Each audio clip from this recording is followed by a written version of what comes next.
Hallelujah. धन्यवाद देते हैं प्रभु यीशु मसीह का। आज के शाम में आपके लिए एक खास वचन लेकर आए हैं। हमें नहीं मालूम आप किन परिस्थितियों से होकर गुजर रहे हैं, हमें नहीं मालूम आपके हालात घर के कैसे हैं, आप किन परीक्षाओं में होकर गुजर रहे हैं, पर मैं आपको एक खबर देना चाहता हूँ।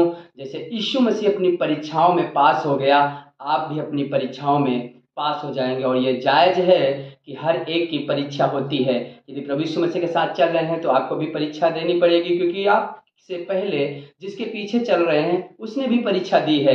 जैसे प्रभु यीशु मसीह जब अपनी उम्र में आए, 30 साल के हुए, तो उन्होंने पानी का बपतिस्मा लिया, यूहन्ना से बपतिस्मा लिया। और जैसे ही उन्होंने बपतिस्मा लिया तो पवित्र आत्मा उन पर उतरा।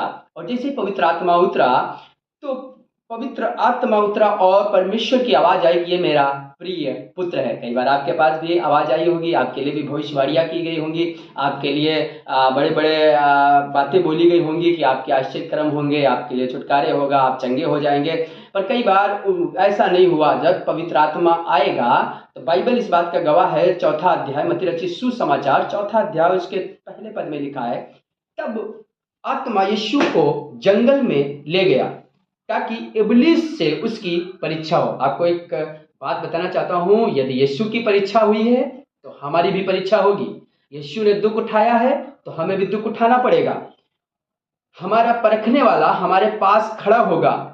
जो यीशु को परखने वाला यीशु के पास खड़ा हुआ, तब लिखा है, तब वह 40 दिन और 40 रात निराहार रहा। तब उसे भूख लगी। 1 दिन, 2 दिन, 3 दिन, 4 दिन, 5 दिन में भूख नहीं लगी, 29 दिन में भूख नहीं लगी, 35 दिन में भूख नहीं लगी। जब 40 दिन पूरे हो गए तो लिखा है, जब 40 दिन वो 40 रात निराहार रहा, तब उससे भूख लगी। हमें नहीं मालूम, जब आपको चंगाई की जरूरत होगी, जब आपको पैसों की जरूरत होगी, जब आपको तरक्की की जरूरत होगी, आपको ऊंचे पर उठने की जरूरत होगी, तो कई बार शैतान आपके पास आएगा, जैसे यीशु के पास आया। जैसे यीशु को भूख लगी, आपको भी जैसे ये जरूरत होगी पैसों की, जैसे ही आपको जरूरत होगी चंगाई की, जैसे ही आपको जरूरत होगी कुछ तरक्की करने की, जैसे ही आपके पास तरक्की का समय आएगा, जैसे ही आपके पास सोचेंगे कि हम ऊंचे पर उठ जाएं, हम तरक्की कर लें, वैसे ही शैतान आपके पास आएगा। और शैतान ऐसे नहीं आएगा सींग लगा के आएगा, या मुखौटा पहन के आएगा, या दांत बड़े बड़े होंगे, कुछ ऐसा नहीं होता है। शैतान हो सकता है कुछ खास अपने लोगों के साथ आए, हो सकता है खास अपने रिश्तेदारों के साथ आए, हो सकता है आपके भाई के साथ आए, हो सकता है अपने सगे लोगों के साथ आए, किसी पड़ोसी के साथ आए, दोस्त के साथ आए, और दोस्त आके बोले चलो ये काम कर लेते हैं, थोड़ा सा काम कर लेते हैं, थोड़ी सी चोरी कर लेते हैं, थोड़ा सा झूठ बोल लेते हैं, थोड़ा सा गलत काम कर लेते हैं, कौन सा क्या बिगड़ जाएगा। यदि हमारी तरक्की इससे हो रही तो कोई झूठ बोलना पाप नहीं है। पर आपको बताना चाहता हूँ, जो गलत है सो गलत है। यीशु मसीह ने ये नहीं कहा। यीशु मसीह चाहता तो काम कर देता। परखने वाले जब उसके पास आया तो परखने वाले ने आकर कहा, यदि तू परमेश्वर का पुत्र है। आपसे भी कई बार लोगों ने कहा होगा, आप तो चल जाते हैं, आप तो प्रभु की आराधना करते हैं, आपको प्रभु के साथ संगति करते हैं, आप तो प्रभु में ईमानदारी के साथ बने, पवित्र आत्मा पाए हुए हैं, बपतिस्मा लिए हुए हैं, अन्य भाषा बोलने वाले, फिर भी आप बीमार हैं, फिर भी आप समस्या में हैं। छोड़ो यीशु मसीह को, चलो हमारे साथ जादू टोना वालों के पास चलो, यूं ही काम हो जाएगा, थोड़ा सा पैसा लगेगा, बार बार रोज रोज प्रार्थना करने से छूट जाएंगे, रोज रोज कलीसिया जाने से छूट जाएंगे, पादरी को बुलाने से छूट जाएंगे। पर आपको नहीं मालूम है आपका दोस्त आपको कहाँ ले जा रहा है, आपको अंदाजा है कि कहाँ पे जा रहे हैं। पर यीशु मसीह ने चाहता तो ऐसा काम कर देता। जब परखने वाले उसके पास आया तो वो लिखा है, यदि तू परमेश्वर का पुत्र है, तो शैतान कहने लगा, तो कह दे कि ये पत्थर रोटी बन जाए। आपको क्या लगता है, जिसने सारी सृष्टि को बनाया, जिसने स्वर्ग और पृथ्वी का अधिकार रखता है, तो पत्थर को रोटी नहीं बना सकता?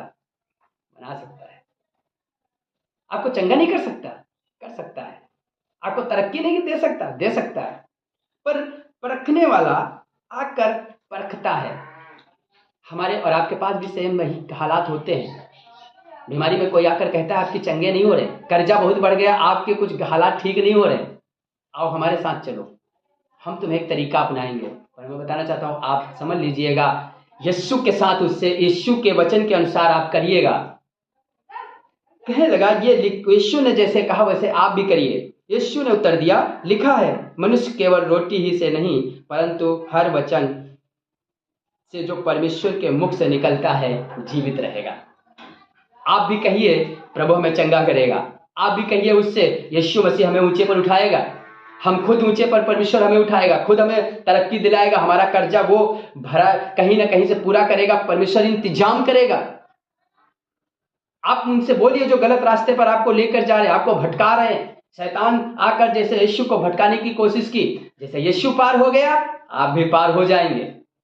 सिर्फ आपको वचन का सहारा लेना है, परमेश्वर की सामर्थ का सहारा लेना है और उस पर विश्वास करना है। यीशु पार हो गया तो आप भी अपनी परीक्षा में पार हो जाएंगे। हम आपके लिए प्रार्थना करना चाहते हैं। हमें नहीं मालूम आप किन परीक्षाओं में पढ़ रहे हैं, किस हालातों में हैं, पर आज यीशु आपको आजाद करेगा। पवित्र आत्मा, मेरी प्रार्थना है कि प्रभु यहाँ हर एक के लिए प्रभु जो इस मैसेज को, इस प्रार्थना में शामिल हैं, हम प्रार्थना करते हैं प्रभु जो कर्जे से, जो बीमारी से, जो तंगहाली से, जो पति के अत्याचार से, पत्नी के अत्याचार से, घर में अनबन से, कर्जे से, बेरोजगारी से, दुष्ट आत्माओं से प्रभु ग्रसित हैं, प्रभु हम चाहते हैं यीशु मसीह इन्हें सामर्थ दे कि ताकि जो इनके पास कोई बहकाने वाला आए तो उसे कह सके कि हमारा छुड़ाने वाला जीवित है। प्रभु हम चाहते हैं कि प्रभु सहायता कर, मदद कर, ऐसी सामर्थ मांगते हैं, इन्हें हियाव दे, बल दे और उसे कह सके हमारा यीशु मसीह हमें छुड़ाएगा। जब यीशु परीक्षा से पार हो गया, हम भी इन मुसीबतों से पार हो जाएंगे।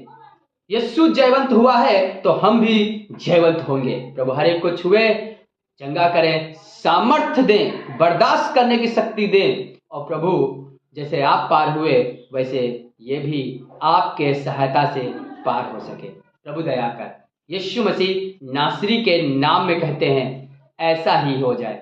आमीन।